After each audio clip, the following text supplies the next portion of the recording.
A recently leaked recording of senior German officers discussing a potential attack on the Crimean Bridge leaves no doubt that Berlin is preparing for a military conflict with Moscow. The former Russian president, Dmitry Medvedev, warned on his Telegram channel. Medvedev, who is currently deputy head of the Russian Security Council, was commenting on audio that surfaced earlier last week. The story was broken by RT editor-in-chief Margarita Simonyan, who said she had received the recording from Russian security officials. The 38-minute-long recording, reportedly from February 19, contained a conversation between 4 officers of the German Air Force, including its commander, Lieutenant General Ingo Gerhards. They were discussing operational and targeting details of Taurus long-range missiles which Berlin was considering supplying to Kiev. The officers particularly explored the option of the missiles being used against the Crimean Bridge and spoke about maintaining plausible deniability in the event of such an attack. The leak sparked a major scandal in Germany, with many senior MPs calling for the nation's counterintelligence efforts to be enhanced. The German Defense Ministry confirmed the authenticity of the recording, but neither the military nor Chancellor Olaf Scholz's government have commented on the plans discussed by the senior officers. Medvedev assumed that Berlin would now try to claim it had known nothing of the military discussions taking place. He also stated that the German authorities could call the leaked conversation a purely hypothetical one and say that the military was obsessed with playing mock battles.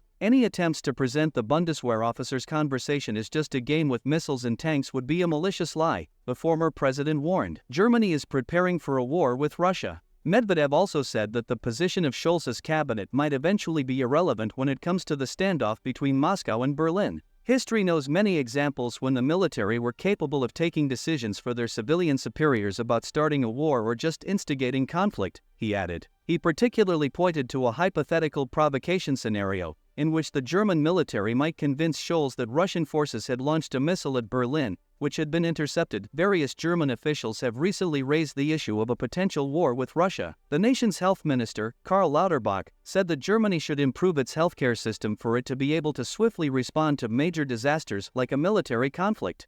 Abrams tank destroyed in Ukraine conflict. One of Ukraine's US-supplied M1 Abrams tanks looks to have sustained significant damage and appears to be the first loss of one of these prized tanks in combat in the country. Evidence that Ukrainian Abrams tanks had finally entered the fight only recently began to emerge. This also comes amid concerns about the ability of Ukraine's armed forces to sustain these tanks in the long term. So, Moscow's troops have destroyed the first US-made M1 Abrams main battle tank supplied to Kiev's forces amid the Ukraine conflict, multiple Russian Telegram channels reported. Footage circulating online purports to show the vehicle with a large column of fire rising from its turret. It was reportedly targeted by an FPV suicide drone and sustained at least one hit from a shoulder-mounted anti-tank grenade launcher. The tank was reportedly hit near the village of Berdichi, located to the northwest of Avdiivka, a key Donbas town recently liberated by Russian forces. A close-up of the destroyed Abrams, taken by a surveillance drone, shows the vehicle's ammunition compartment burned out, with the engine compartment on fire. Washington pledged to supply Ukraine with 31 M1 Abrams tanks in January 2022, ahead of Kiev's long-hyped yet ultimately botched counter-offensive.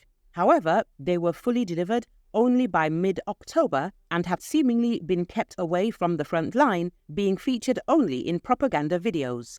The Ukrainian Abrams have seen actual combat only over the past few days, ending up deployed to the battlefield to bolster Kiev's effort to stop the westward advance of Russian troops following the fall of Avdiivka, formerly a major Ukrainian stronghold in Donbas and one of the key staging points for indiscriminate artillery and rocket attacks on the city of Donetsk.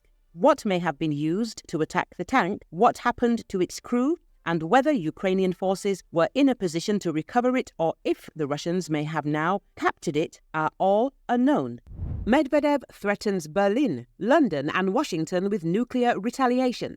Dmitry Medvedev, deputy chairman of the Russian Federation's Security Council, has threatened the United States and Europe with nuclear war if Russia is returned to its recognized borders from 1991. He said this on his Telegram channel. Medvedev wondered what would happen if Russia lost the war against neo-Nazis along with their Western sponsors. and returned to its 1991 borders. He speaks to this outcome as the irreversible collapse of present-day Russia, which under the constitution includes new territories. Medvedev believes that after that, a civil war with tens of millions of victims and the death of the future of Russia will begin.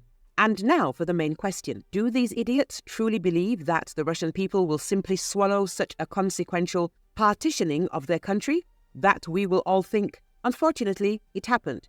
They won. Russia as we know it today no longer exists. It is unfortunate, of course, but we must continue to live in a country that is collapsing and dying because a nuclear war is far worse for us than the death of our loved ones. Children, Russia, and that's the state's leadership, led by the Supreme Commander-in-Chief of the Russian Armed Forces, would be hesitant to make difficult decisions in this case. Hear me out. It will be totally different. The collapse of Russia will have far worse consequences than the outcome of a conventional, even long-term war.